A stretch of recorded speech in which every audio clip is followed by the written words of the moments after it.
delighted to be here this evening. It is quite an honor to be introduced by a legend and a deep thinker. So I just want to say thank you to the regional conference team and to the team at OSU for inviting me to be here today. This has been quite a pleasure for me to be here. I have two tasks tonight. One is to offer an official welcome on behalf of the Board of Trustees of ACUI. And the other is to engage you in a compelling conversation about leading from the center. Deal? Yeah. I realize I said conversation, and so we're going to talk to each other. I'll be before you because I know the only thing between you and dinner is me. So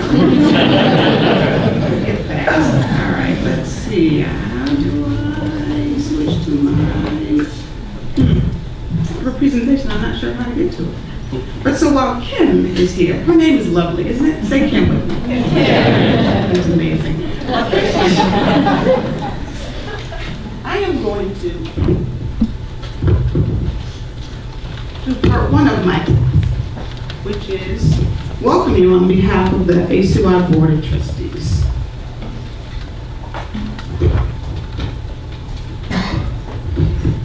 All right. ACUI is a professional organization, right? So, with that, the new president gave me a script. Her name is Sarah Aikman. She's at Northern Kentucky University. And she said, Harrington, don't deviate from the script. We spoke earlier, we talked about watching Nashville, and she gave me the reminder, no deviation. My name is Kim.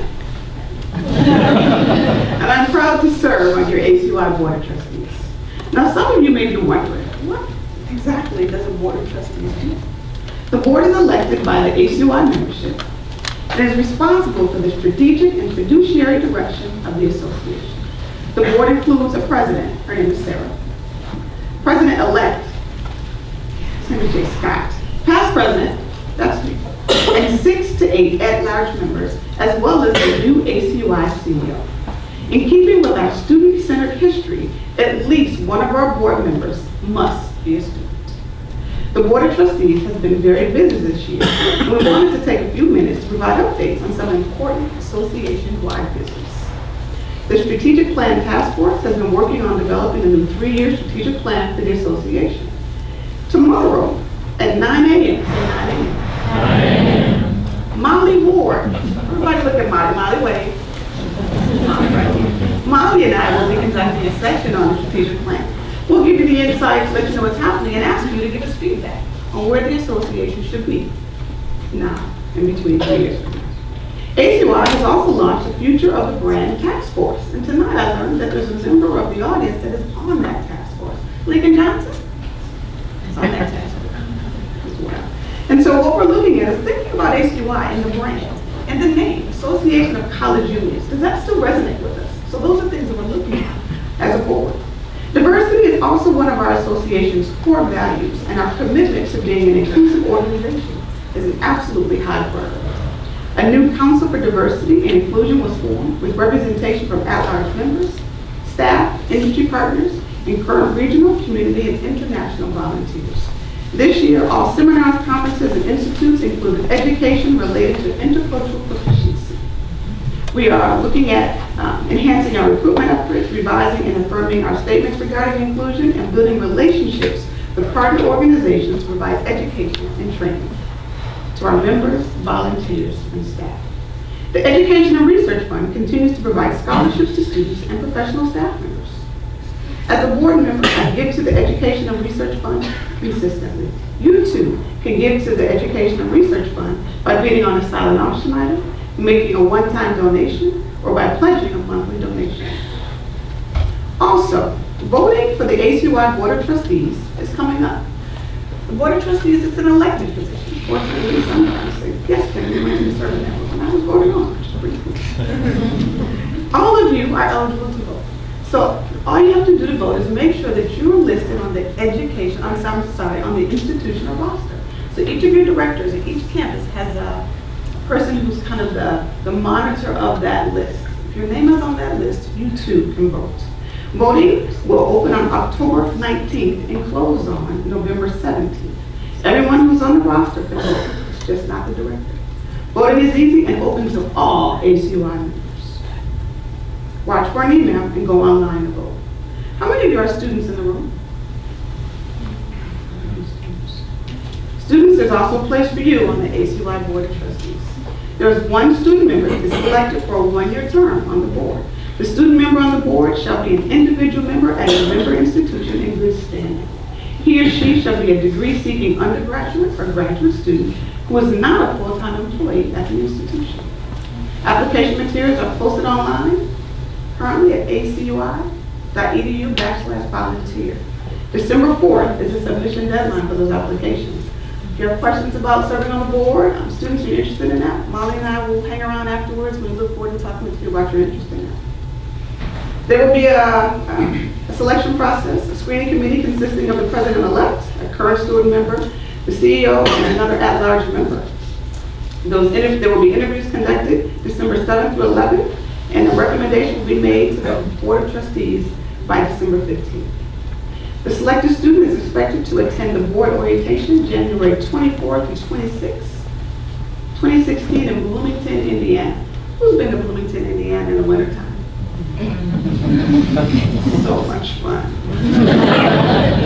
The cost associated with attending the orientation is covered by ACUI. The student member will officially take office at the annual conference in New Orleans. That was my task one. You know, ACUI has afforded me tremendous opportunities, tremendous. Many of those that I've had to pinch myself and say, really? I got to do that? This is one of those tonight. So if there's an opportunity for you to engage in this association, and you're not currently engaged, I would encourage you to do so. Before I move on to task 2, I have to introduce the love of my life, my husband, who is flown all the way from Atlanta with me. Jim Pete sits with me. Hi, Jim. Hi, Jim.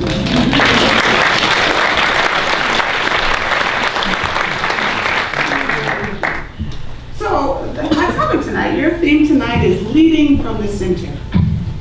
Later on, if Sarah asked me a question, I'll tell you what I thought the theme was when I walked in today. So what I'm going to talk about is really the power of the center. Say that with me. Okay. So when I think of power,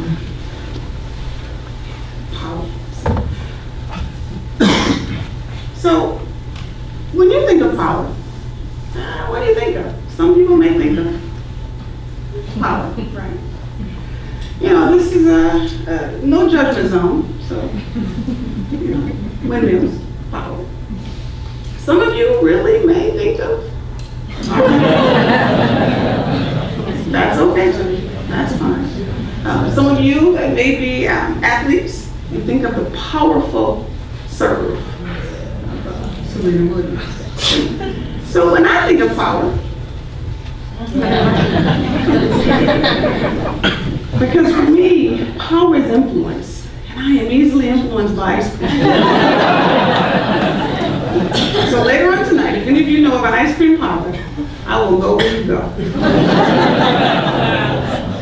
Another thing that influences me is Apple. You know, every time Apple has a new device out, I think I'm supposed to have it.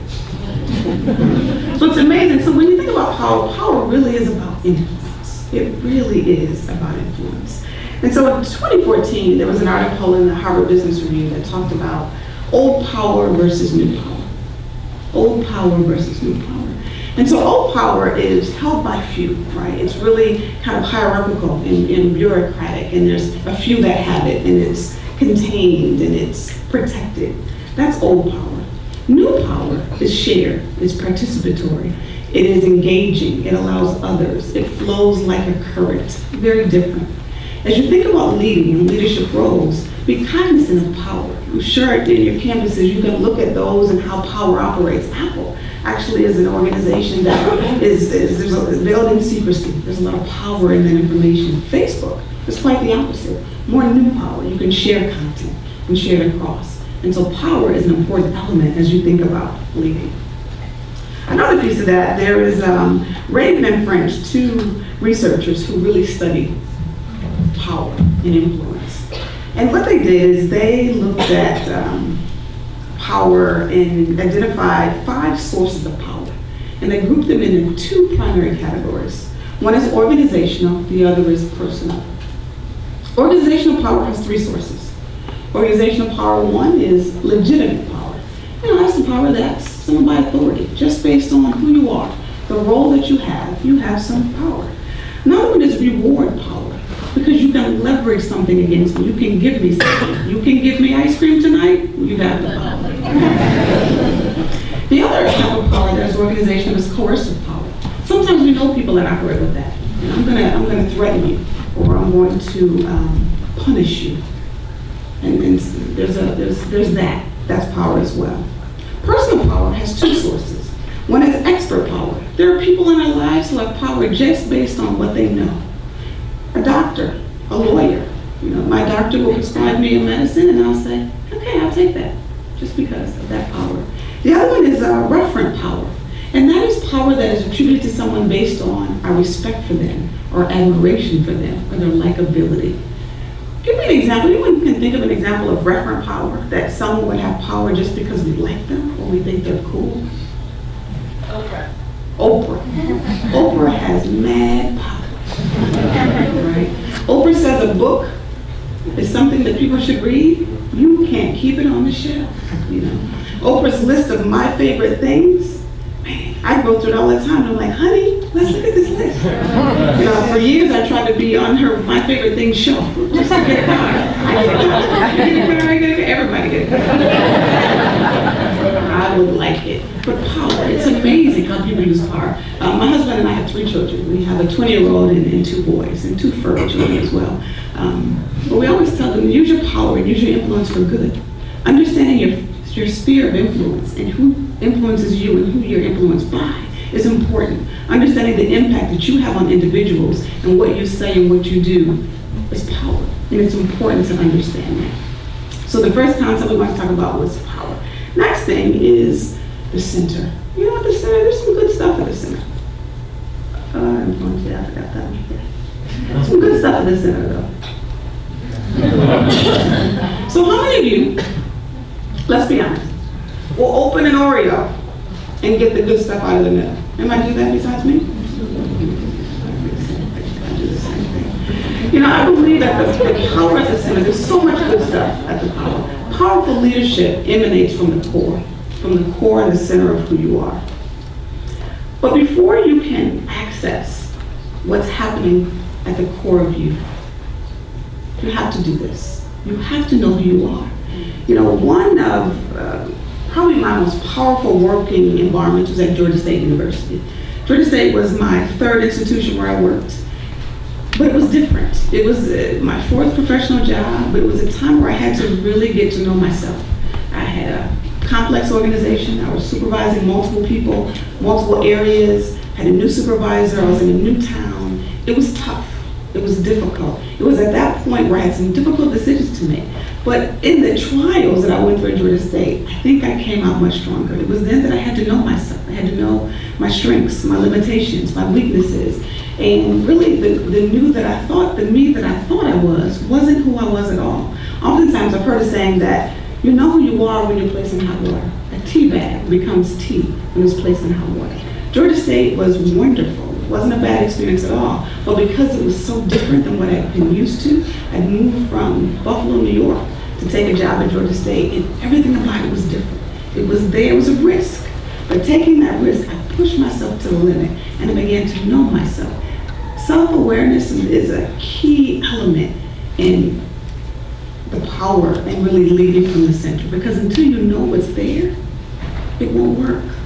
Another thing is learning about your leadership purpose, understanding where you're supposed to be, what you're supposed to do. Even the students, I remember during my undergraduate years, my first year, I was like, well, maybe I want to try this organization, maybe I want to do that. Probably by my 3rd semester that I knew, I really do want to be an RA. I really do want to work in orientation. I want to add value to students and make sure their experience is like mine.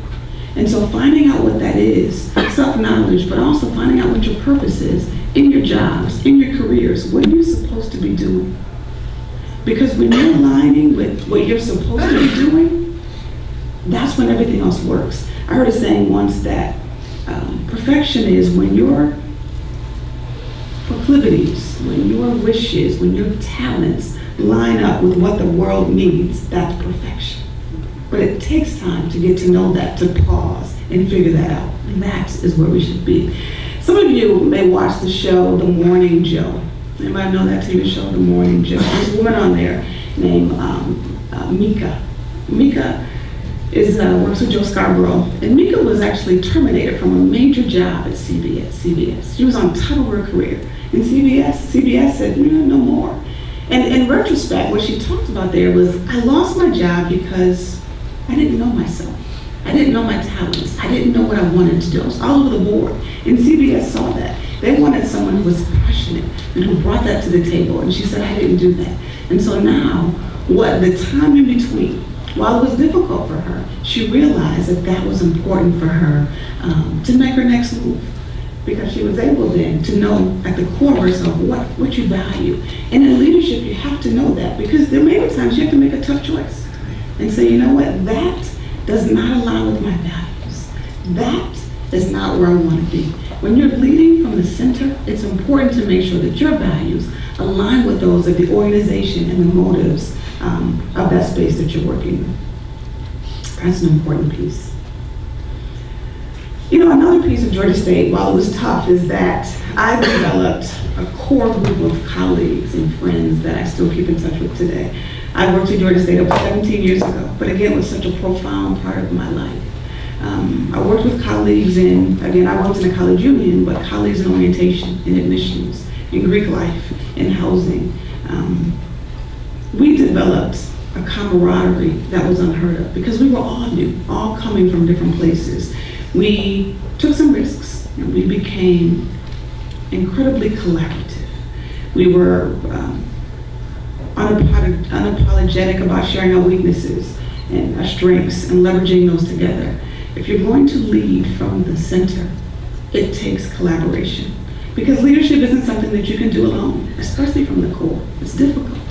But having connections and partnerships and collaborative opportunities with others is really what makes it work. You know, we took risks in that we made connections with people that we ordinarily wouldn't make. And I've seen that in my career, that some of the most powerful organizations and powerful events were events that really came about from groups that you didn't think would work. I remember at Georgia Tech, we had an election party once with African American fraternity and the Student Center and a dance group. Who would have put those two together? But the fact that those groups came together and put together one of the most powerful events that campus has seen was tremendous. Again, the diversity and the willingness to engage and collaborate across is really important. You know, sometimes, people will say that you should lead with your heart or lead with your head. I think there's balance there. It's important to be aware of the connective tissue that is required for you to lead. It's not always easy that you're going to lead with your head or lead with your heart. Sometimes it's a balance. Especially in my role right now, I work in human resources. And some of the decisions that I make are difficult. My heart says this, but at the same time, my head says this. And so in leadership, oftentimes you have to balance that and consider the pros and cons and understand what it is that we're doing. Not easy, but always necessary. A key variable in leading from the center is the importance of engaging others in meaningful ways. Taking risk in building meaningful relationships. Michael talked about that he and I have known each other for a couple of decades. It's true. It really is. The people that you connect with now at this conference, the people that you work with on your campus, maintaining those connections, you never know the support that you need from those individuals. But when you're leading from the core, relationships are at the heart of it. It's interesting. I worked in admissions, probably my first professional job after I left the residence halls. And every day around 10 o'clock, the director of admissions would gather us up and we'd go down to a coffee shop. And I'm like, why should we do this? We go to a coffee shop and grab the people. And sometimes we'd see the vice president of student affairs there. Little did I know that every day around 9 or 10 o'clock, that was our thing. We would get together and talk about work. We'd also talk about getting to know each other beyond work. There's a Swedish term called fika. Say that with me. Fika. And in Sweden, it means it's a coffee break. And so what it is coffee break, and it's kind of a custom there, where you'll have coffee and a Danish with friends and colleagues.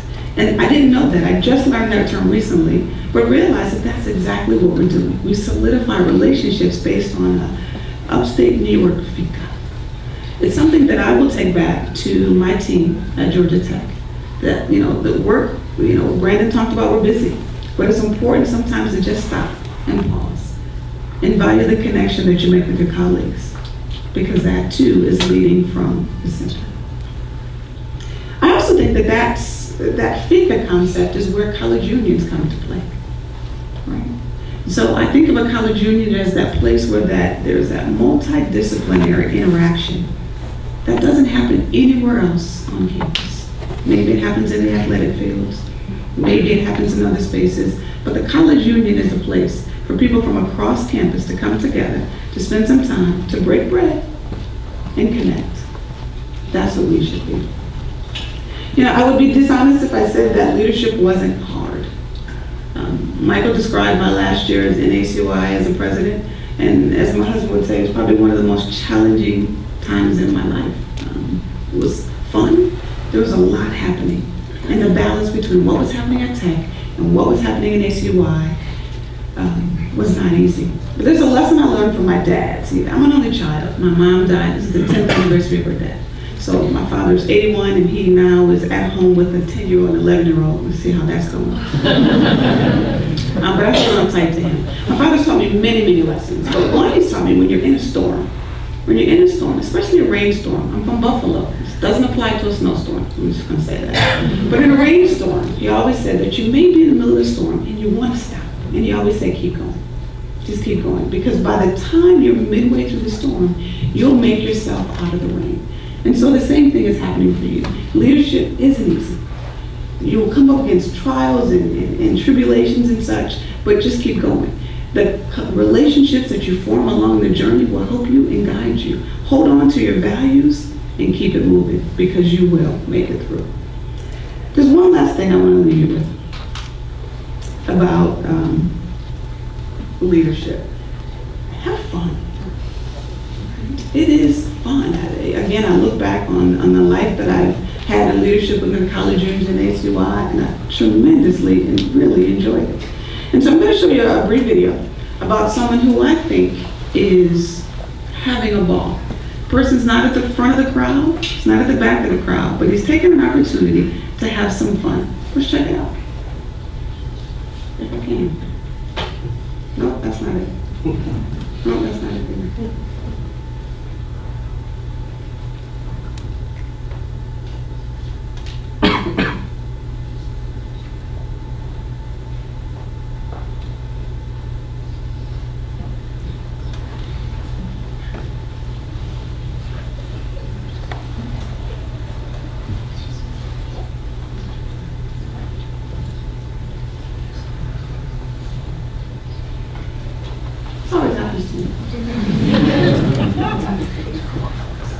So since it's a dance, maybe I should just dance.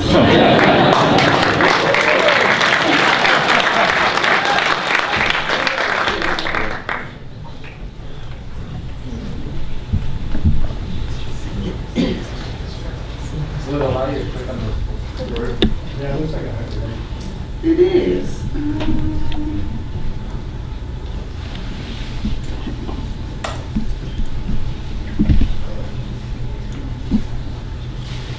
It's a nice picture.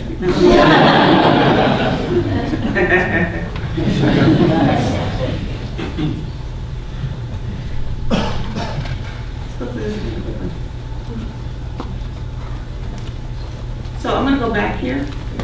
Yeah. There you go. If you've learned a lot about leadership and making a movement, then let's watch a movement happen start to finish in under 3 minutes and dissect some lessons. First, of course, a leader needs the guts to stand alone and look ridiculous. But what he's doing is so simple, it's almost instructional. This is key. You must be easy to follow. Now here comes the first follower with a crucial role. He publicly shows everyone else how to follow. Notice how the leader embraces him as an equal. So it's not about the leader anymore, it's about them, plural. Notice how he's calling to his friends to join in. So it takes guts to be a first follower. You stand out when you brave ridicule yourself. Being a first follower is an underappreciated form of leadership. The first follower transforms a lone nut into a leader. If the leader is the flint, the first follower is the spark that really makes the fire. Now here's the second follower. This is a turning point. It's proof the first has done well. Now it's not a lone nut and it's not two nuts. 3 is a crowd and a crowd is news. A movement must be public. Make sure outsiders see more than just the leader. Everyone needs to see the followers because new followers emulate followers, not the leader. Now here come 2 more people, then 3 more immediately. Now we've got momentum. This is the tipping point, and now we have a movement. As more people jump in, it's no longer risky. If they were on the fence before, there's no reason not to join in now. They won't stand out, they won't be ridiculed, and they will be part of the in crowd if they hurry. And over the next minute, you'll see the rest who prefer to stay part of the crowd, because eventually they'd be ridiculed for not joining. And ladies and gentlemen, that is how a movement is made. So let's recap what we've learned. If you are a version of the shirtless dancing guy, all alone, remember the importance of nurturing your first few followers as equals, making everything clearly about the movement, not you. Be public, be easy to follow. But the biggest lesson here, did you catch it? Leadership is overglorified. Yes, it started with the shirtless guy, and he'll get all the credit, but you saw what really happened. It was the first follower that transformed a lone nut into a leader. There's no movement without the first follower. See, we're told that we all need to be leaders, but that would be really ineffective. The best way to make a movement, if you really care, is to courageously follow and show others how to follow. When you find a lone nut doing something great, have the guts to be the first person to stand up and join in.